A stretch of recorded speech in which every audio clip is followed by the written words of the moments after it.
manufacturers that we have an account with didn't they set price. Yeah.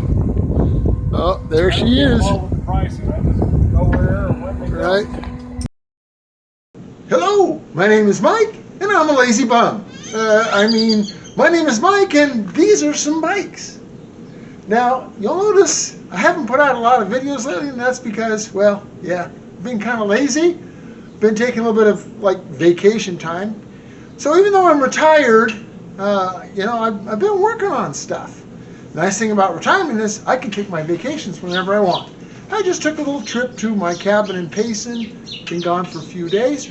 But that's not to say that I haven't got stuff done. I've done a lot of little things, a lot of little repairs here and there. Didn't think they were really video worthy by themselves. So we're doing a video about some of that stuff now. So I guess they really are video worthy. What's with the birds today? There's like fleets of them flying and dive bombing. Anyway, so there's some stuff coming. I've got a list of things that need to be done. All the vehicles need some little repairs here and there. We'll talk about those. And then also, I want to talk a little bit about the Hot X, the motorcycle I purchased that belonged to a friend of mine who passed away. So we'll talk a little bit about that as well. Anyway, just an update video to show you what little things I've been doing and some of the stuff I'm going to be doing. So, stick around. Somewhere in a dusty, dirty back alley in western Arizona, not far from historic Route 66, is an old fart trying to cram a square peg into a round hole. He'll work on anything, just as long as it's got at least 2 cool wheels.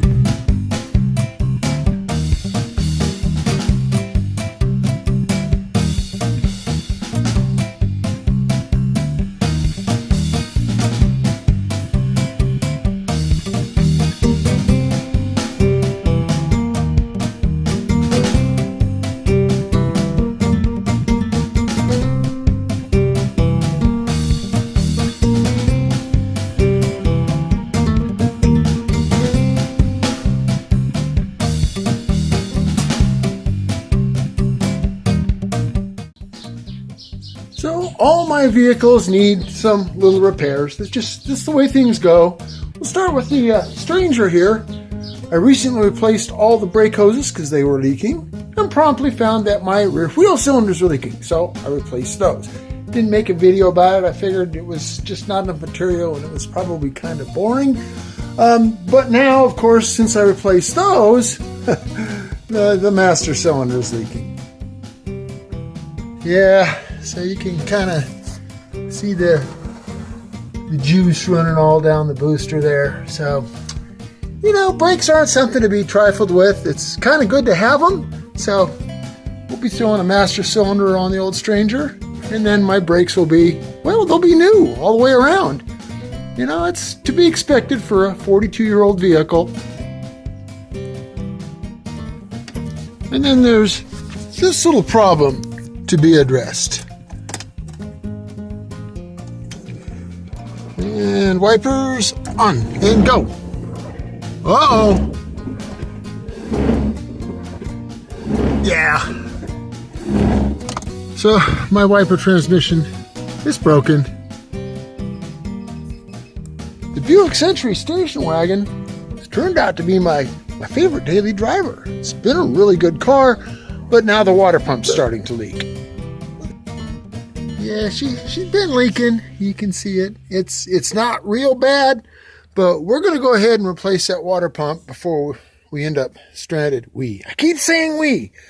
I'm going to replace the water pump before I get stranded and have to take a nice long walk back to home from wherever I get stranded from.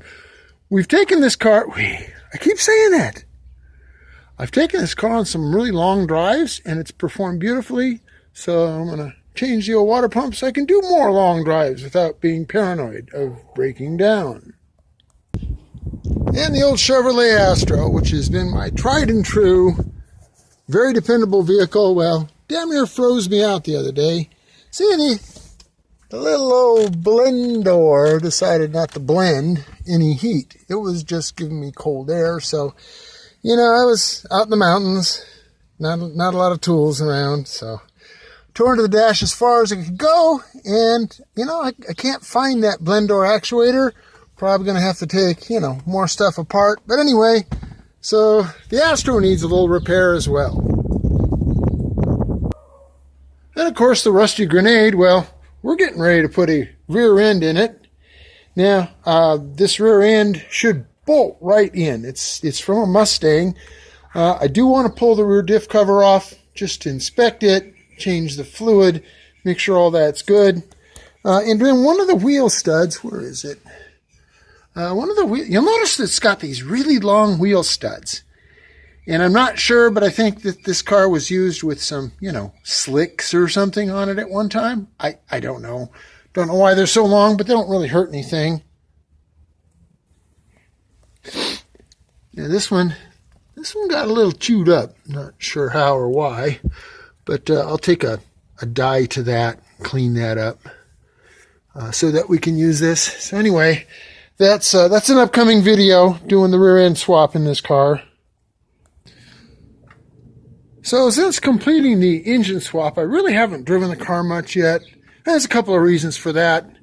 That kind of cobbled together P-trap thing was leaking, and I added clamps, and I adjusted it, and it kept leaking. So found somebody online that had a hose with a 135-degree U-turn bend in it, and that's a much better solution.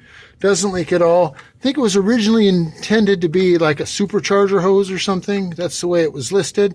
But it's silicone, and it'll hold up just fine to coolant and pressure and so forth. And now I don't have the leakage, so that helps. Makes it drivable. And I still haven't done the, you know, moving the shock tower over alignment thing. So I've got to get that done. Otherwise, I'm going to tear up my tires, wear them out. So those are things that are upcoming. Something else that I did do is I wired in the electric choke, so that way I can choke this thing. And it starts right up, even on a cold morning like this morning. Fires right up. To connect the choke, I looked at the diagrams for the original choke that was on the 6-cylinder engine. Can't really see it. There's a carburetor under this bag, protecting it from the elements. Anyway, it's got, where'd it go? Electric choke? Anyway. The way that the original setup was designed to work is you would take voltage from the stator circuit between the alternator and the voltage regulator, and that it's like 8 volts or something would go to the choke heater. But this is an aftermarket choke heater. It wants to see 12 volts. So what I did is I took that circuit from the voltage regulator, even though it's a different alternator and voltage regulator, and I ran it down to a relay, right down. I don't know if you can see it. So this relay here, with all the wires going to it, takes the 8-volt signal from the alternator, energizes a coil, and it switches on 12 volts coming straight off the battery and feeds that 12 volts to this heater. So the heater works just fine. I've tested it, checked it multiple times. Choke works, choke heater works, turns it off. Now you might ask, why don't I just go to a keyed ignition? I could. But the original design was so that the only time that choke heater is on is when the engine's actually running. That way, if the key is on and the engine's not running, you're not warming up your choke and taking off your choke prematurely. So just, you know, trying to do it the right way. Kind of weird for me, huh? Also in upcoming videos, we're gonna finally address this bike.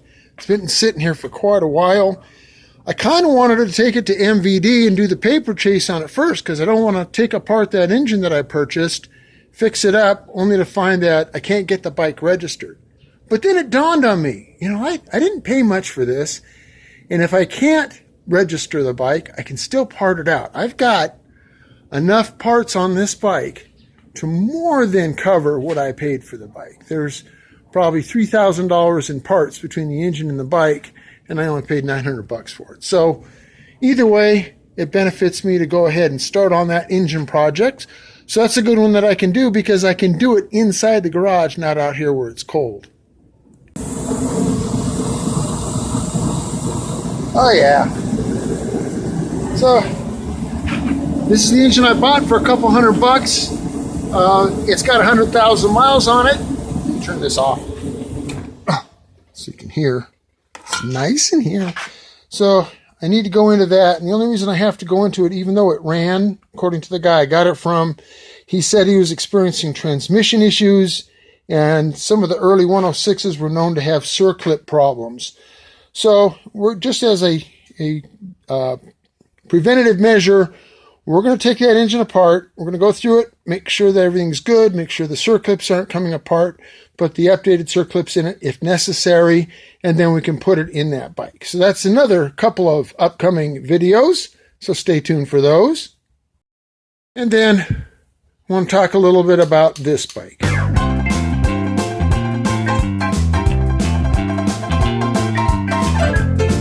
This is a 1999 Excelsior-Henderson Super X. It has been custom modified by someone that I knew, a friend of mine, a guy named Gary Hoke. Gary Hoke was a enthusiast for Excelsior-Henderson since the get-go. He's a good guy. He went by the nickname of Jumper. Everybody knew him as Jumper. And this was a custom build of his that came up at a dealer in Florida really cheap. I was shocked because not only was this bike worth considerably more than that to begin with, but then Jumper went through a lot of work to customize this bike. And if you look at the paint on it, the frame, and the back forks, even the inside of the shocks, all the details, the master cylinders, everything was painted or powder coated this metallic burgundy red color. I mean, the rear swing arm, all the details, everything painted to match. And then, of course, he did the flame job on the tank and the rear fender. He also went with a custom narrowed front fender. So instead of the forks going through the fender, there was an outfit that made some smaller fenders for these Excelsior-Hendersons. He used one of those on this. Yeah, it's got a little damage. I'm gonna see if I can get some touch-up made for it. But I mean, he spent a lot of time and money making this bike the way that it is. And so I'm just thrilled to death to get it. I kind of wanted to do a feature video on it, so this is going to take the place of that video since I'm not going to make it, since there's more stuff that I'm waiting for. I'm waiting for the title still. I want to get a customized plate that says Hot X, like it originally had back in Virginia, although of course this will be an Arizona license plate, which would also say Hot X. And then I also ordered a memorial sticker. I want to place it on the tank here, say, you know, in memory of Jumper, because, you know, this was his baby. And so I want to try to love it as much as he did and kind of commemorate it to him. So that's the upcoming plans. Right now, I can't really ride it because, well, I don't have rear brakes. The rear brakes don't work. So I'm pretty sure it's the master cylinder. I'm going to pull that master cylinder off and take it apart and see if the guts can be used from another similar one. And then we'll take this one apart. We'll tear into it and just see if we can rebuild it. So this is a master cylinder repair kit. This is actually made for a Joker machine, which used Harley-Davidson 9/16 brake master cylinder parts. Don't know if it'll work, but if it's just got one torn seal and this happens to have a seal that'll fit, might solve my problem. I won't know till I tear into it. So that's the next project.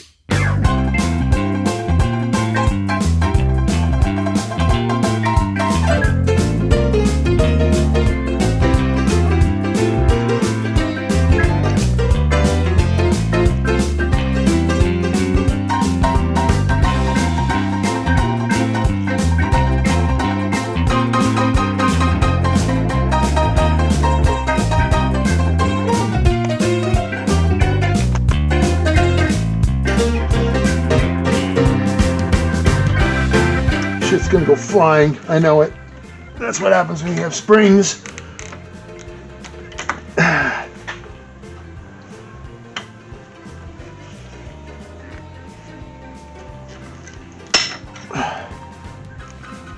It's almost out.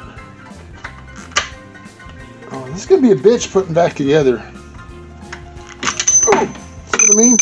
Oh. Bad design. Get an A- on that one, Excelsior-Henderson. Some of your other stuff's well designed, but this whole goofy spring thing is just not good in order for me to get to this.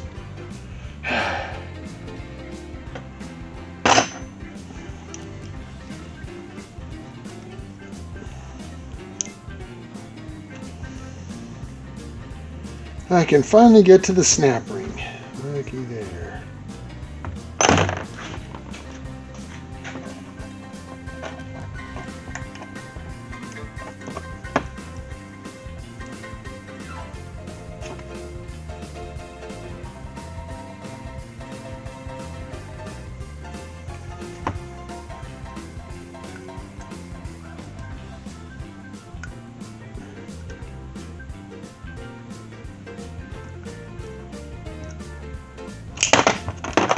Ta-da! And there it is, team. Doesn't look bad. This can be deceiving.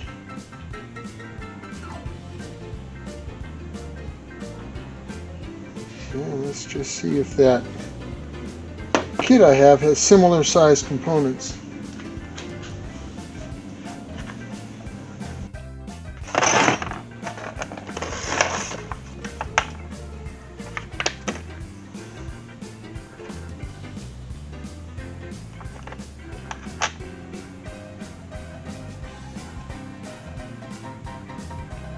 That might work.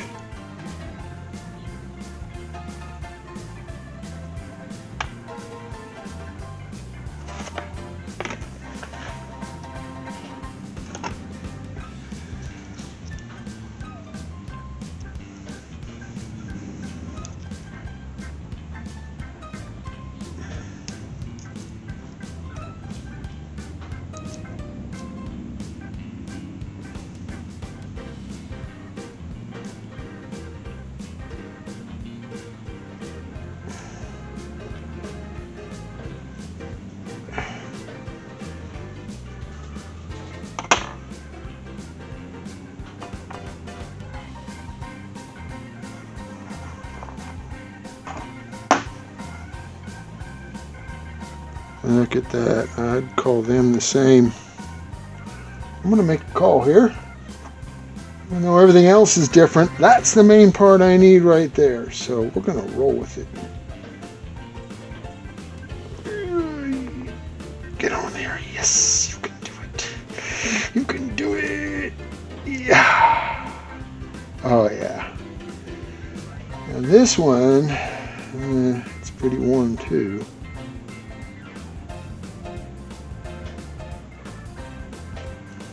But this kit doesn't have this with it. So, ew, dirty. Get some spray cleaner here stuff.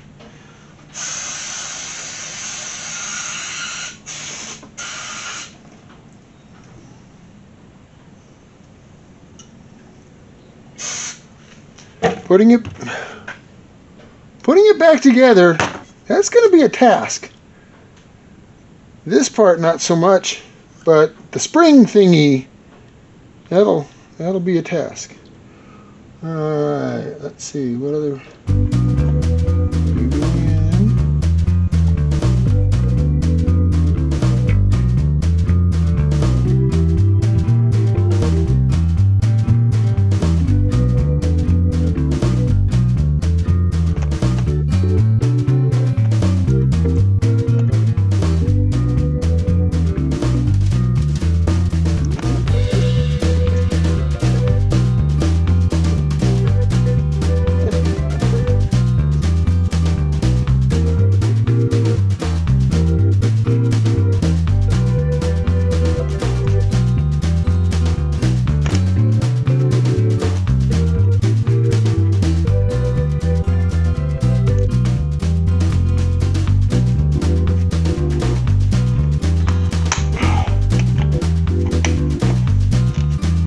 There it is. Well, that was easy. No.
Well, that's going to do it for this episode.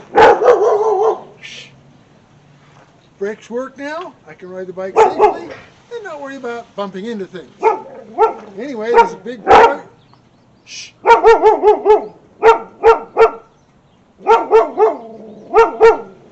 Betty, hush. There's a big toy run Saturday, and I think I'll take the hot air on the toy run. Anyway, thanks for watching. Come back. You'll see me working on all those other projects I was just talking about in upcoming videos. Don't forget, subscribe and tell your friends. Or not. Thanks for watching.